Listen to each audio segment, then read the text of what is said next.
저는 오늘부터 한 3주 정도 여러분과 함께 누가복음 15장에 나와 있는 예수님의 비유를 좀 가지고 여러분과 함께 말씀을 좀 나눠보고자 합니다. 오늘 보면 예수님의 비유입니다. 푸른 풀밭에 목자가 양을 데리고 나갑니다. 100마리의 양을 데리고 나갑니다. 그래서 푸른 풀밭에 이제 풀어놓습니다. 보통은 이제 풀어놓죠. 그러면 양들이 이제 그 푸른 초장에서 흩어져서 자기가 먹고 싶은 대로 꼴을 뜯어먹고 쉬고 싶으면 쉬죠. 지금처럼 무슨 CCTV가 있는 것도 아니고 하니까 목자가 이 100마리의 양을 일거수일투족을 관리하기는 쉽지 않았을 거예요. 그래도 열심히 관리는 했을 거예요. 그래 이제 해가 저물어 가서 이제 이 목자가 양들을 이제 모아서 이제 우리에 집어넣기 위해 양들을 모아서 이제 데리고 우리의 양의 문에서 이제 하나 둘씩 세서 양의 문 안으로 우리 안으로 집어 넣습니다. 그런데 수를 이렇게 세어 보는데 한 마리가 뼈요. 하나, 둘, 셋, 97, 98, 99. 우리가 가끔 이렇게 돈을 셀 때에도 실수할 때가 있잖아요. 그래서 내가 실수했나? 그래가지고 다시 또 양들을 세어보는데 99마리. 가만히 살펴보니까 그 말썽꾸러기 양 하나가 없어진 거예요. 그래 이 목자가 그 양들을 안전한 우리에 이제 놓고 그때쯤 되면 이제 해가 뉘엿뉘엿질 때쯤이었을 거예요. 이 목자가 이 양을 찾으러 나섭니다. 오늘 성경을 보면 이 목자는 양을 찾기 전까지는 내가 돌아오지 않으리라라는 그런 굳은 결심을 하고 떠난 것을 볼 수 있습니다. 그런 마음을 가지고 떠나가요. 4절에도 보니까 하나를 99마리를 들여두고 그 잃은 것을 찾아다니지 않겠냐. 찾았다는 거죠. 찾아다닌다는 거죠. 그래 이제 아마 목자는 양을 찾기 위해 이제 초장 주변부터 이제 두루두루 이제 살폈겠죠. 그래 먼 곳에 양이 있을 만한 곳들을 찾기 시작했을 거죠. 인근 수풀이라든지 개울가라든지 또랑이라든지 또는 이런 이제 험한 골짜기라든지 이런 위험한 곳들을 샅샅이 뒤졌겠죠.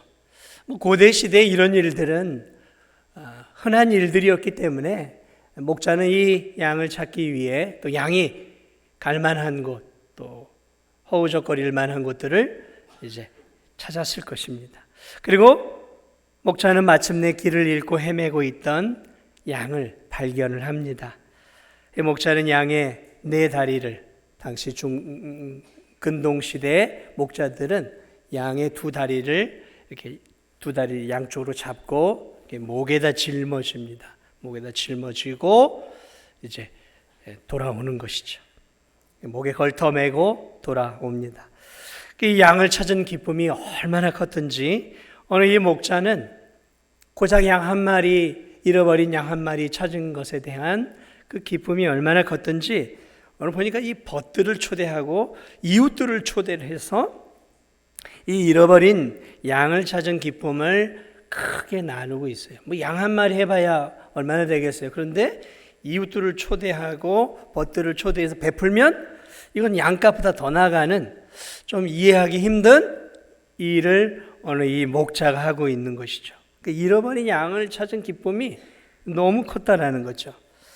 이 예수 그리스도께서 해주시는 비유입니다. 그래서 저는 오늘 이 예수 그리스도의 비유를 통해서 여러분과 함께 좀 몇 가지를 나누고 또 생각해 보고자 합니다. 왜 이 양은 무리에서 이탈이 되었을까요? 우리가 한번 좀 목자의 마음으로 또 양을 키우고 있지는 않지만 그런 좀 상상의 나래를 한번 펴보죠. 왜 이 양은 100마리 무리 안에서 이탈이 되었을까요? 의도적이었을까요? 아니요. 무슨 양이 의도가 있어서 의도적으로 벗어났겠습니까? 목자는 이 양들을 푸른 풀밭으로 인도했고 그들을 자유롭게 풀어놨어요. 그래 이 양도 자신 앞에 놓인 푸른 풀밭에서 실컷 풀을 뜯어 먹었을 것입니다. 다 먹으면 이제 또 앞으로 전진을 하고 또 다 먹으면 또 앞으로 전진을 했을 거예요. 그러니까 이 양은 지금 자신에게 주어져 있는 앞에 있는 맛있는 풀을 뜯어 먹으면서 정신없이 풀을 따라 움직인 거죠. 정신없이 맛있는 풀을 따라 움직이다 보니까 자기가 무리에서 이탈되었다라는 사실도 모르고 생각보다 먼 거리를 지금 가게 되어버린 것이죠. 어느덧 양무리에서 이탈이 되어버린 거예요. 돌아보니까 목자도 안 보이고 함께 있던 양무리도 보이지 않는 거예요. 이미 늦어버린 것이죠. 이 양은 맛있는 풀을 뜯어 먹느라 목자의 지도 인도에는 무관심했어요. 주변에 동료 양들이 있는지 없는지 그 양에겐 그게 중요하지 않았어요. 오로지 이 양은 자신의 본능, 자신의 배를 불리고자 하는 포만감, 어떤 욕심이죠. 자신의 배를 불리고자 하는 그런 본능에 충실해서 생각 없이 맛있는 풀을 따라간 것밖에 없는 거죠. 여러분, 이 예수 그리스도께서 말씀하고 있는 이 길을 잃어버리냐? 그래 결국 길을 잃어버려서 돌아오질 못하고 있어요. 이 길을 잃어버린 양은 오늘 이 땅을 살아가는 죄인들, 이 땅을 살아가는 모든 사람들의 전형이에요. 일반적으로 사람들은 죄인이라고 생각할 때 세상 사람들의 머릿속에는 살인을 하거나 아주 큰 죄를 지어서 경찰서에 가거나 감옥에 들어간 사람들, 그 정도쯤 돼야 죄인이라고 일반적으로 사람들은 생각을 하죠. 그러나 여러분, 성경에서는 꼭 그런 죄만을 죄라고 말하지 않습니다. 성경이 말하는 죄는 이 길 잃은 양처럼 오직 자신의 본능에 충실하게 살아가는 사람들을 죄인이라고 말하고 있다는 거예요. 자신의 욕망을 따라 인생을 살아가는 것이 죄라는 거죠. 이게 뭐야 죄야? 내 욕망, 내 욕심, 내 본능, 내 야망을 따라 살아가는 게, 성경은 그게 죄라고 말하고 있어요. 성경은 양이 목자를 의식하지 않고 자신이 원하는 대로 살아가는 것처럼 사람들이 참된 목자가 되신 예수 그리스도를 의식하지 않고 구주로 인정하지 않고 스스로 자신의 인생의 주인이 되어서 자신의 본능과 욕망과 생각과 계획을 따라 자기 자신이 인생의 주인이 되어 자기 마음대로 살아가는 것을 성경은 죄라고 정의를 내리고 있어요.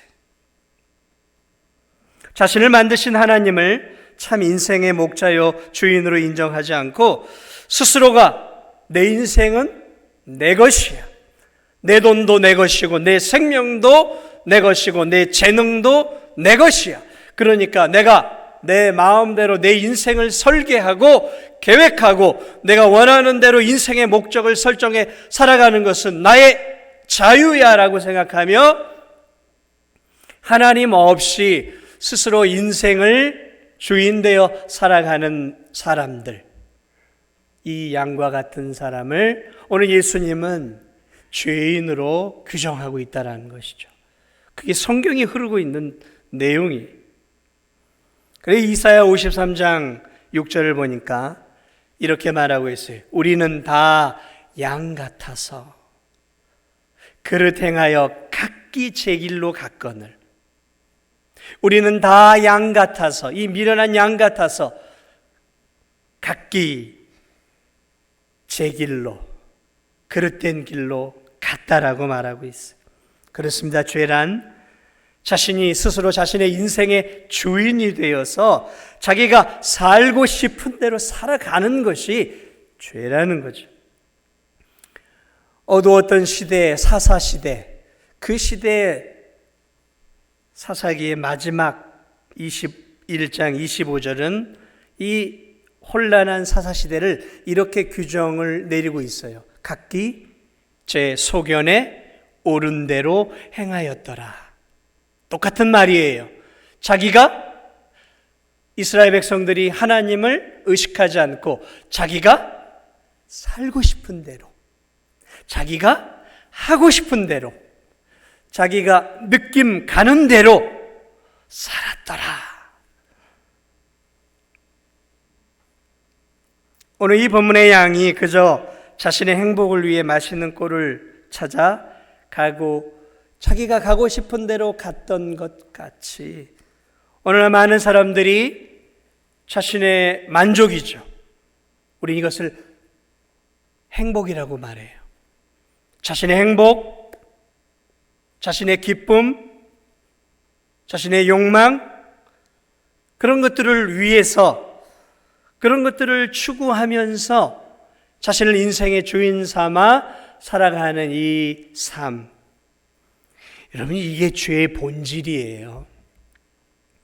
큰 죄, 우리가 손가락질하는 그 죄만이 죄가 아니라 오늘 예수 그리스도가 말하고 있는 죄의 본질은 목자를 의식하지 않고 목자를 떠나 자기의 배, 만족, 자신의 행복을 위해 살아가는 삶을 죄라 규정하고 있다는 것이죠. 그러므로 여기서 길을 잃어버린 이 한 마리 양은 오늘날의 인류를 묘사하고 있는 거예요.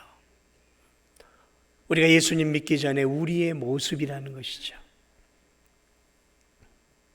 사랑하는 여러분, 맛있는 꼴을 찾아 떠난 이 무리에서 이탈된 양, 자신도 모르게 목자의 보호와 손길과 시야에서 멀어져 버린 이 양, 여러분, 이 양의 운명은 어떻게 될까요? 이 양을 키워보신 분 계세요? 목자의 손길을 떠나버린 이 양의 운명은 어떻게 될까요? 잠시 잠깐은 배부를 수 있을 것입니다. 잠시 잠깐은 행복할 수 있을 것이죠. 그러나 이 양은 곧 알게 됩니다. 무엇을 알게 될까요? 자신이 길을 잃어버렸다라는 사실. 길을 잃어버렸어요. 여러분, 이 양은 시력이 굉장히 약합니다. 그냥 몇 미터 앞을 보지를 못해요. 그래서 여러분, 이 양들은 이 무리를 지어 갈 때도 이렇게 항상 이 앞에 있는 양의 궁둥이에 머리를 박고 가요. 이게 시야가 굉장히 약해요. 이 양은 몇 미터 앞밖에 보질 못해요. 이 양은 또 하나의 약점인데 이게 방향 감각이 없어요. 이 다른 동물들은 멀리 떨어져도 회귀 본능이 있어서 밖에 나갔다가도 이렇게 돌아와요. 개도 그렇고 뭐 소도 그렇고 이렇게 돌아오거든요. 자신이 살던 집을 알고 돌아와요. 그런데 이 양은 방향 감각을 잃어버리면, 이 방향 감각이 없어 좀 떨어지면 돌아오질 못해요. 그냥 뺑뺑뺑 헤매는 거죠. 그러다 개울가에 빠져서 죽기도 하고, 뒤집어서 넘어지면 잘 일어나질 못해서 허우적거리다가 배에 가스가 차서 그냥 그렇게 죽는 거예요. 헤매다 보면 여러분, 무서운 짐승들이 가만히 두겠습니까? 양은, 가장 결정적으로 양은 다른 동물하고 다른 게 있어요. 보호 능력이 없어요. 자기를 지켜내는 능력, 무슨 카멜레온처럼 색깔을 바꿔서 이렇게 짐승으로부터 자기를 보호한다거나 뭐 무슨 껍질이 있어서 껍질 속에 숨는 갑각류나 이런 것도 아니에요.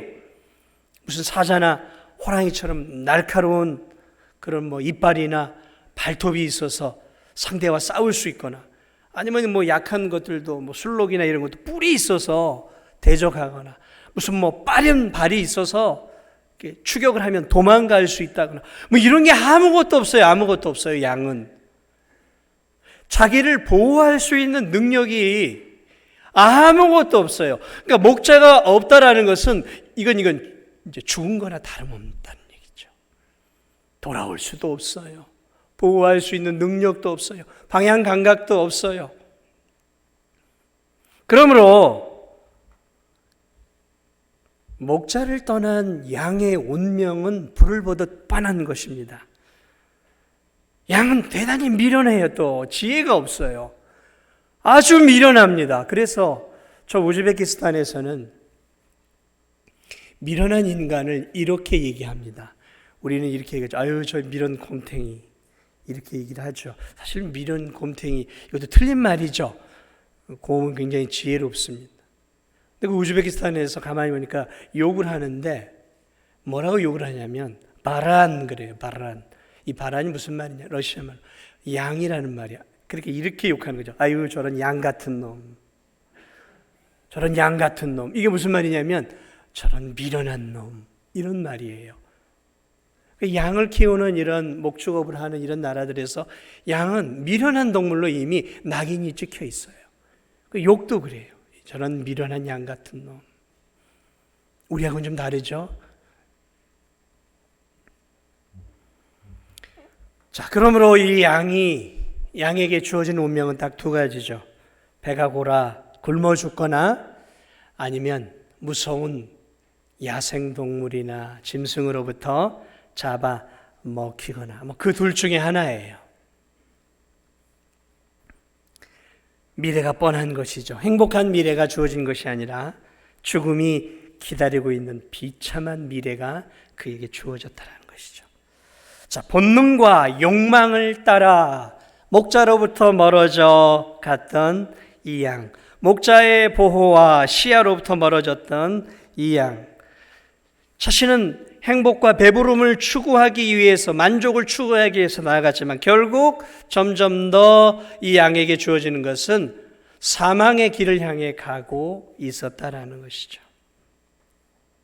이것이 오늘날 하나님으로부터 멀어진 인간의 결과라는 거죠. 인간의 결과라는 거예요. 하나님을 떠나 살면 잘 될 것 같고 잠시는 행복할 것 같고 잠시는 잘 먹고 살 수 있을 것 같아요. 그러나 그것이 오래가지 않는다는 것이죠. 잠언 14장 12절을 보면 어떤 길은 사람의 보기에 바르나 필경은 사망의 길이다라고 말하고 있어요. 어떤 길은, 그러니까 사람의 보기에 내가 이 길을 따라가고 이렇게 살면 내 인생이 확 필 거야. 성공할 거야. 잘 될 거야. 이렇게 살면 정말 행복을 누리게 될 거야. 근데 성경은 뭐라고 얘기해요? 어떤 길은 사람의 보기에 바르나 필경은 그 길이 사망의 길이다라고 말하고 있어요. 자신의 욕망과 야망을 따라가면 부유하게 될 수도 있습니다. 잘 살 수 있어요. 높은 지위에도 올라갈 수 있어요. 그 길이 꽃길인 것처럼 보여질 수도 있습니다. 사람들에게 존경과 인정을 받을 수 있을지 몰라요. 그러나 그 길이 오래 지속되지 않는다는 거죠. 그리고 그 길 끝에는 무서운 사망이 그 영혼을 기다리고 있다는 거죠. 기다리고 있다는 거죠. 어떤 길은 사람의 보기에 바르나 필경은 사망의 길이니라. 그래서 성경은 줄곧, 예수님도 그렇고 구약을 보면 성경은 줄곧 인간을 양으로 비유해 놓고 있어요. 양으로. 이 양으로 비유해 놓고 있다는 것은 인간을 좋게 보고 있지 않다는 거예요. 미련한 존재로 보고 있는 거예요. 어리석은 존재라는 거죠. 인간이 대단히 어리석은 거죠. 한치 앞밖에 모르는 거죠. 스스로를 보호할 수 있는 능력과 스스로 인생을 어떻게 살아야 될지에 대한 방향 감각조차 없어요. 자신을 보호해 줄 능력도 없어요. 그런데 인간은 자신 앞에 보여지는, 눈에 보여지는 것들이 전부인 것으로 알고 그것이 참 행복인 것인 줄 알고 따라가는, 그래서 탐욕과 욕망과 자신의 만족을 위해 살아가면 그것이 행복할 것이라고 따라가는데 정작 그 길이 영원한 멸망과 사망의 길이라는 것을 모르고 살아간다는 거죠. 그 양. 그래서 성경은 언제나 이 미련한 양을 우리 인생으로, 우리들로 묘사해 놓고 있는 거예요.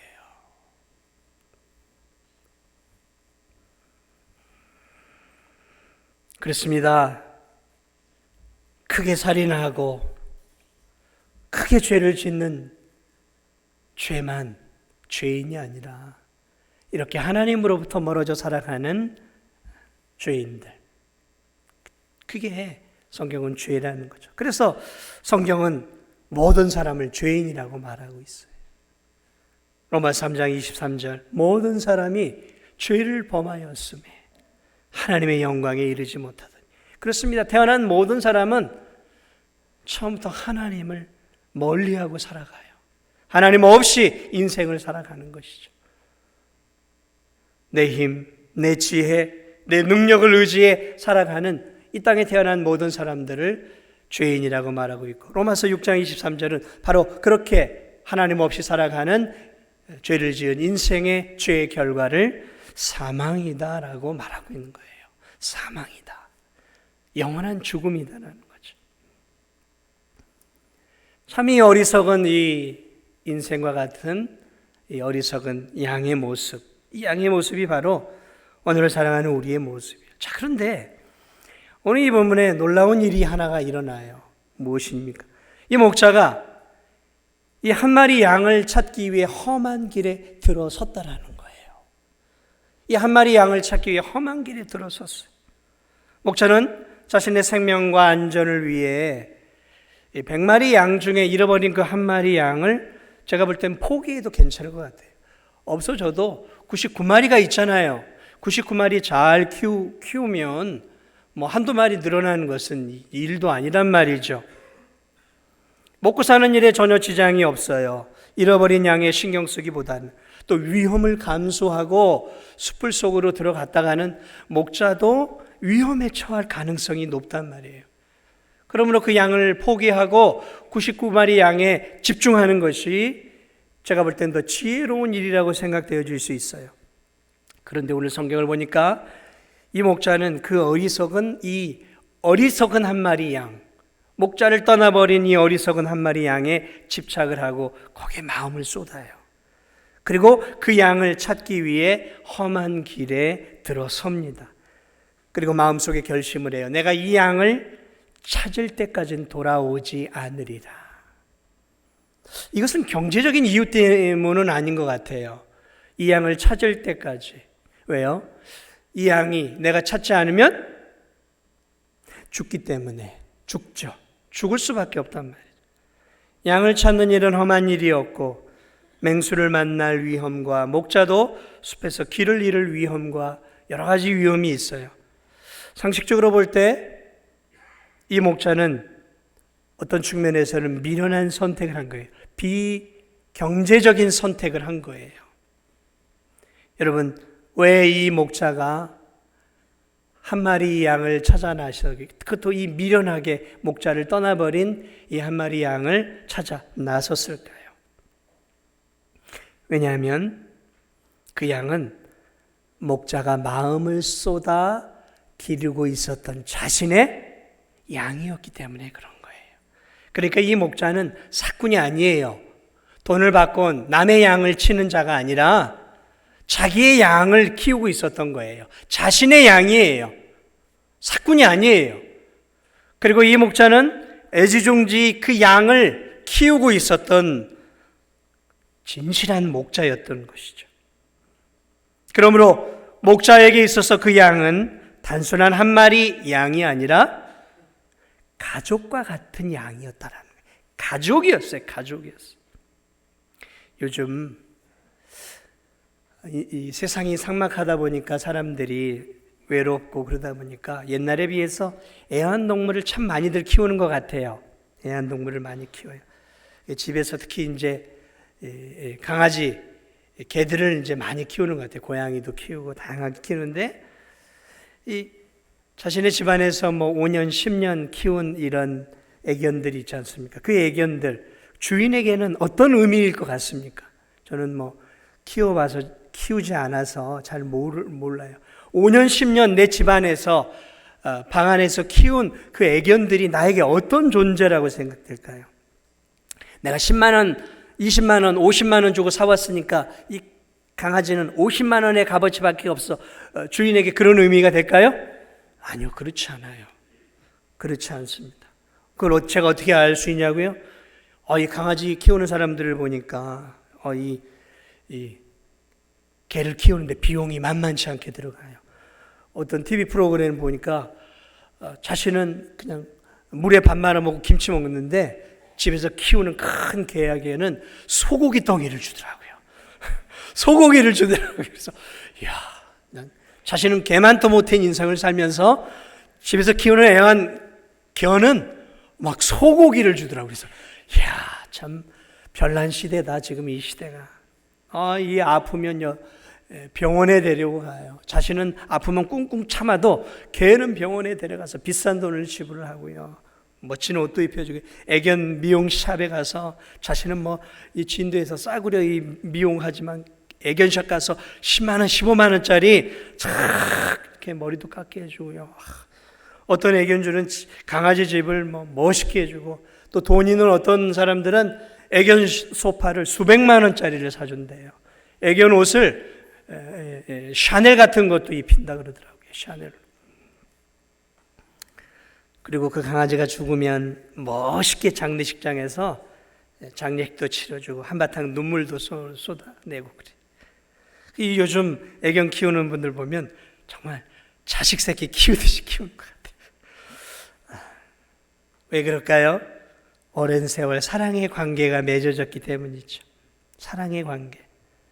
저는 이 애견들을 키우는 걸 보면 좀 너무 지나치다라는 생각을 하지만 한편으로는 그런 마음이 드는 거죠. 이 개에게 많은 사랑을 주다 보니까 그런 마음이 든 거예요. 이 개들을 부를 때 이렇게들 부르더라고요. 야, 엄마 시장 갔다 올게. 엄마 갔다? 막 그렇게 엄마라고 얘기를 하더라고요. 언제 개를 자식으로 입양했나? 개를 자식 같은 마음을 가지고 저는 충분히 이해가 돼요. 그런 마음. 그래도 근데 호칭은 좀 심했죠? 엄마래요, 엄마. 여러분, 그 양은 목자에게 있어서는 단순한 한 마리에 몇십만 원짜리 양의 가치에 불과한 게 아니었어요. 단순한 양이 아니었어요. 자신의 사랑과 보호가 들어간 가족이었어요. 가족이었다라는 것이죠. 그래서 자신이 사랑하는 그 가족 같은 양을 잃어버렸을 때 이 목자는 이 양의 운명을 알고 있는 거죠. 자신이 찾아가서 찾아내지 않으면 이 양은 죽을 수밖에 없다라는 것을 아는 거예요. 그래서 목자는 자신의 목숨과 생명과 헌신을 다해서 이 양을 찾아 나섰다라는 것이죠. 그래 이 찾아 나서서 자식 같은 이 양을 찾았을 때 너무 기뻤던 것이죠. 양 한 마리 해봐야 얼마나 되겠어요? 50만 원 할까요? 만에? 그런데 이 잔치를 베풀어요. 동네 잔치를 베풀어요. 몇백만 원의 동네 잔치를 베풀어요. 몇백만 원. 양을 잃어버린 양을 찾은 기쁨이 너무 컸던 거죠. 그러니까 이 양은 목자에게 있어서는 자신의 생명과 같았다는 거죠. 생명과 같았다. 성경을 보니까 이렇게 양을 키운 한 인물이 있어요. 이렇게 자신의 생명보다 더 귀하게 양을 키웠던 한 인물이 있어요. 그것이 다윗이었어요. 다윗은 어린 시절에 목동이었어요. 그가 사울 왕에게 전장터에서 나가서 이렇게 얘기를 합니다. 사무엘상 17장 34절 35절을 보니까 사울 왕에게 이렇게 얘기를 해요. 다윗이 사울에게 말하되 주의 종이 아버지의 양을 지킬 때 사자나 곰이 와서 양떼에서 새끼를 물어가면 내가 따라가서 그것을 치고 그 입에서 새끼를 꺼내내었고 그것이 일어나 나를 해하고자 하면 내가 그 수염을 잡고 그것을 쳐 죽였나이다.